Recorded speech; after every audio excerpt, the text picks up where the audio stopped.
आपने अभी तक मुझे कई एकादशियों की सुंदर व्रत कथाओं को सुनाया है। अब आप कृपा करके माघ शुक्ल एकादशी का वर्णन कीजिए। इसका क्या नाम है, इसके व्रत की क्या विधि है और इसमें कौन से देवता का पूजन किया जाता है।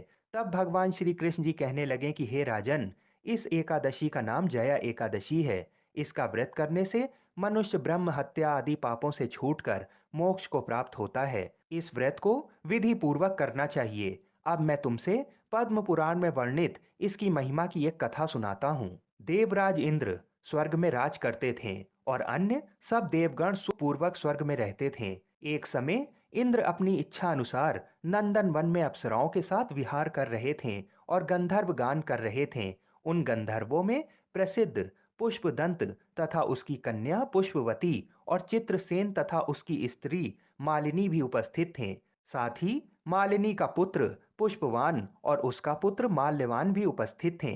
पुष्पवती गंधर्व कन्या माल्यवान को देखकर उस पर मोहित हो गई और माल्यवान पर काम बाण चलाने लगी। उसने अपने रूप लावण्य और हाव भाव से माल्यवन को वश में कर लिया।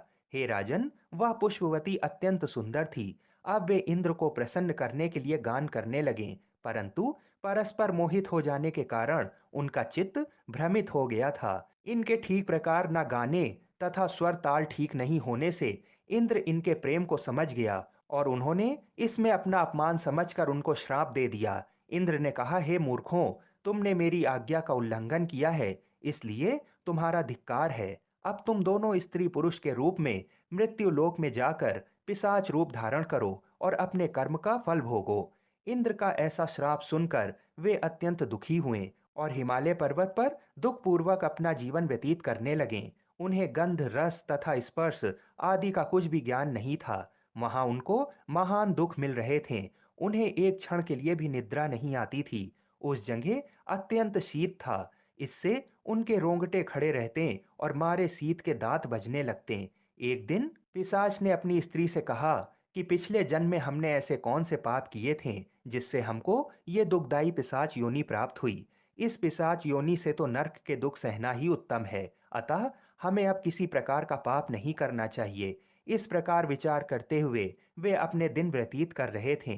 दैव योग से तभी माघ मास में शुक्ल पक्ष की जया नामक एकादशी आई। उस दिन उन्होंने कुछ भी भोजन नहीं किया और ना कोई पाप कर्म किया, केवल फल फूल खाकर ही दिन व्यतीत किया और सायंकाल के समय महान दुख से पीपल के वृक्ष के नीचे बैठ गए। उस समय सूर्य भगवान अस्त हो रहे थे। उस रात को अत्यंत ठंड थी। इस कारण वे दोनों शीत के मारे अति दुखित होकर मृतक के समान आपस में चिपटे हुए पड़े रहे। उस रात्रि को उनको निद्रा भी नहीं आई। हे राजन, जया एकादशी के उपवास और रात्रि के जागरण से दूसरे दिन प्रभात होते ही उनकी पिशाच योनि छूट गई। अत्यंत सुंदर गंधर्व और अप्सरा के देह धारण कर सुंदर वस्त्र आभूषणों से अलंकृत होकर उन्होंने स्वर्गलोक को प्रस्थान किया। उस समय आकाश में देवता उनकी स्तुति करते हुए पुष्प वर्षा करने लगे। स्वर्गलोक में जाकर इन दोनों ने देवराज इंद्र को प्रणाम किया। इंद्र इनको पहले रूप में देखकर अत्यंत आश्चर्यचकित हुआ और पूछने लगा कि तुमने अपनी पिशाच योनि से किस तरह छुटकारा पाया, ये सब मुझे बताओ।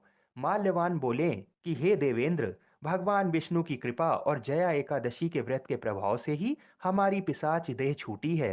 तब इंद्र बोले कि हे माल्यवान, भगवान की कृपा और एकादशी का व्रत करने से न केवल तुम्हारी पिशाच योनि छूट गई, वरन हम लोगों के भी वंदनीय हो गए हो, क्योंकि विष्णु और शिव के भक्त हम लोगों के वंदनीय हैं। अतः आप धन्य हैं।